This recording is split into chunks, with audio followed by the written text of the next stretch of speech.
Farmers' card to be given on Pohela Baishakh.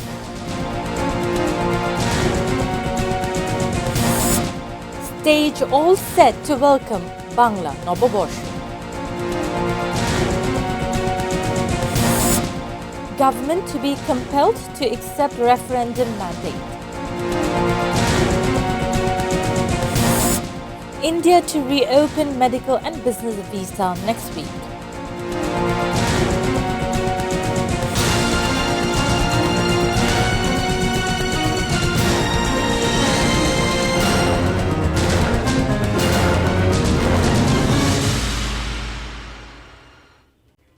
Those were the headlines. Good evening, viewers. I'm Nafisa Nawal with English Bulletin. Prime Minister Tariq Rahman will inaugurate Farmers' Card program in Tangal on the first day of Bangla Noboborsho. He will hand over Farmers' Card to 1,500 farmers. Spokesperson of Prime Minister's office, Mahdi Amin, made the disclosure at the Secretariat on Monday. The project will be inaugurated as part of government's pledge to implement Paul's manifesto. The farmers will get 10 types of loan facilities.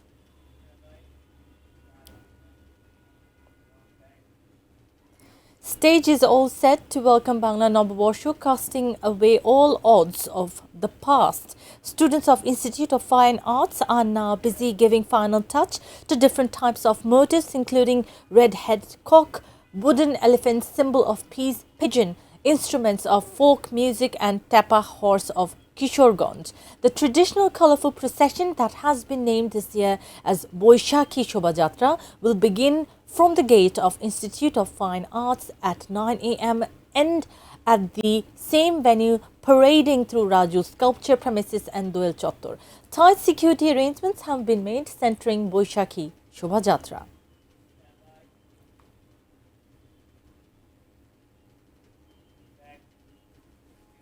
Last-minute preparations are taking place at Ramna Bottomum, centering traditional musical shoiri of Chanot that begins soon after dawn to welcome Bangla New Year. Director General of the Rapid Action Battalion, Ahsan Habib Polash, inspected the venue on Monday morning to see the security arrangements. He said although there is no security threat, Commando Force of RAB is fully prepared to tackle any situation. He said security has been beefed up in the capital and all other places across the country. The cyber team of RAB will also remain active to resist any misinformation and rumour.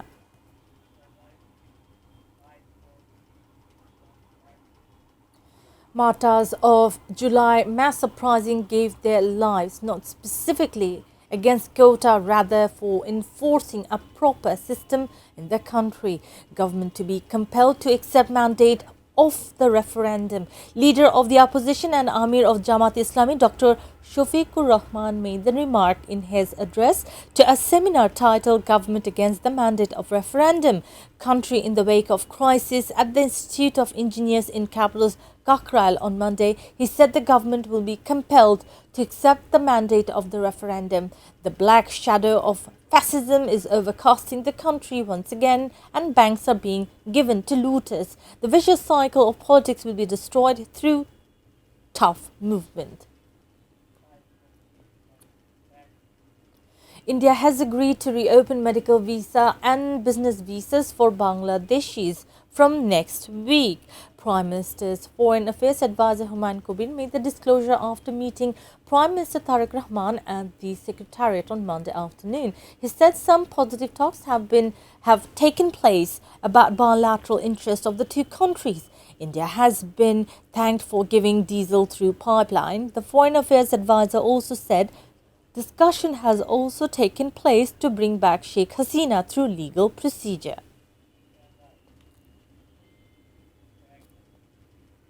The two-day Baishakhi festival of ATN News has begun at its office in capital's Kauran Bazaar.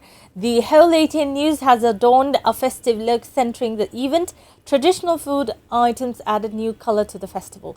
Chief Operation Officer and Head of Marketing, Sales and Human Resources Dr. Al Amin Khan and Chief Financial Officer and Company Secretary Hussein Ali and Head of Broadcast Pinaki Roy attended the event. Members of the newsroom and officials and staff of other departments were also present. Defender Hotel and Resort Limited sponsored today's event.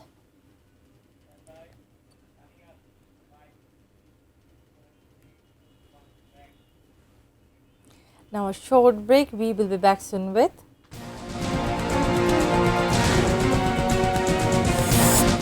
Chaitra Sankranti. Today, hills adorned with Boishakh. Iran-US heat boils up further.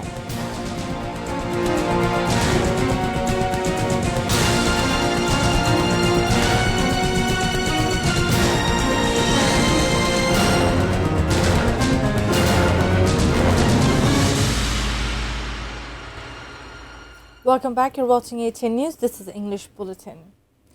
Three-day Boishakh festival is underway in the three hilly districts of Rangamati, Khagrachuri and Bandarban to bid farewell to old Bangla Borsho and welcome Nobo Borsho. Indigenous people of these three district hill tracts celebrated Mul Biju and Shangrai festival today, the second day of the festival. The whole hill tracts have been adorned with new colors, shedding away all odds of the past. Chakma, Marma and Tripura people observe their traditional rituals to say farewell to old Bangla Borsho and welcome Nobo Borsho. The rituals include making of rice cakes, floating flowers in the water and bathing of Buddha idols. The organizers said Boishakh is not a mere festival, rather a unique ties of harmony and culture.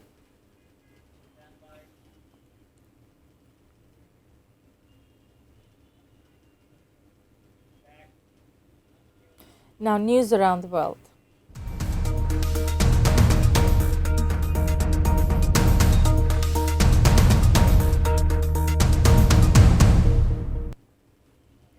Persian Gulf has been heated again as US-Iran peace talks in Pakistan failed.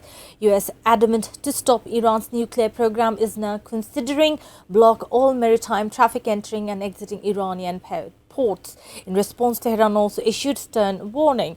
US-Iran are digging into their position since talks stalled, although both sides signaled they were still open to diplomatic solution. US President Donald Trump said a US blockade of Iranian ports will begin Monday at 10 a.m. local time, less than a week into a ceasefire between two countries. Trump threatened US military would finish up the little that is left of Iran, while Iran's IRGC Navy said any restrictions approached by US on vessels movement in international waters is an illegal act, that it would be amounts to piracy treated as ceasefire agreement violation.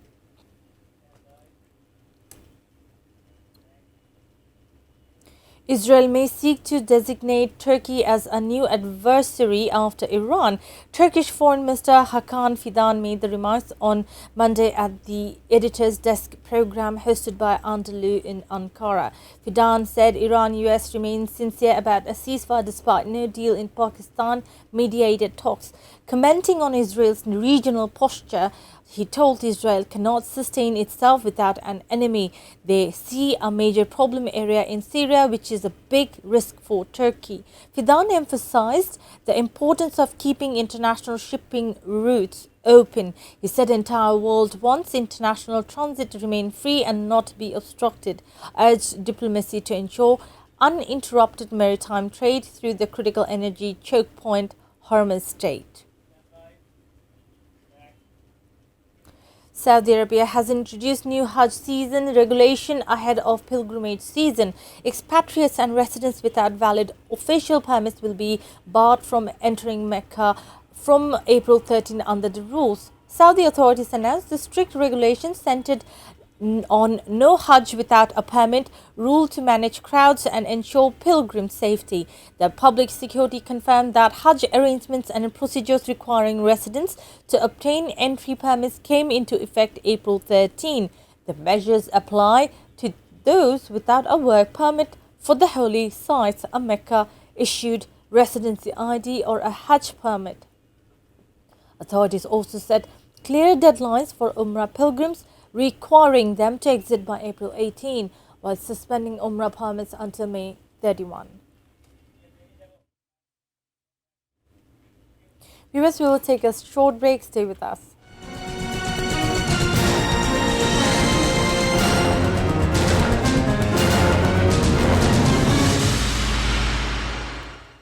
Welcome back. You're watching English Bulletin, now sports news.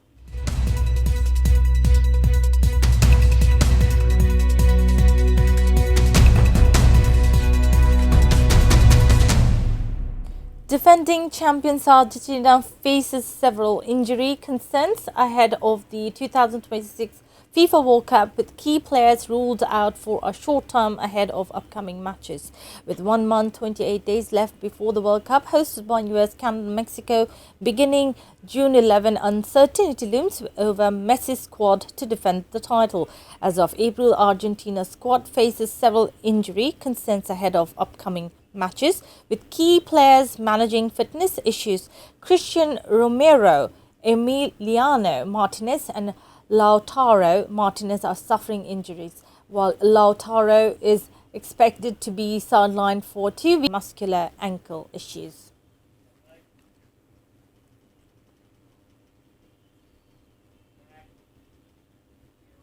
Before ending the bulletin, top stories once again.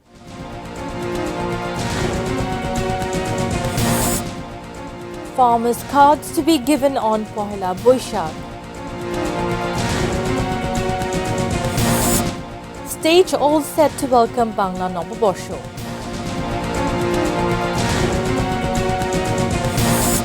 Government to be compelled to accept referendum mandate. India to reopen medical and business visa next week.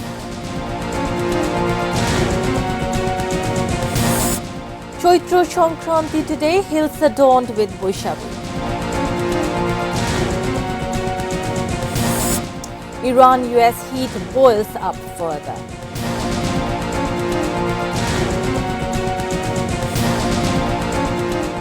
That's all from the newsroom for the moment. Thank you for being with us.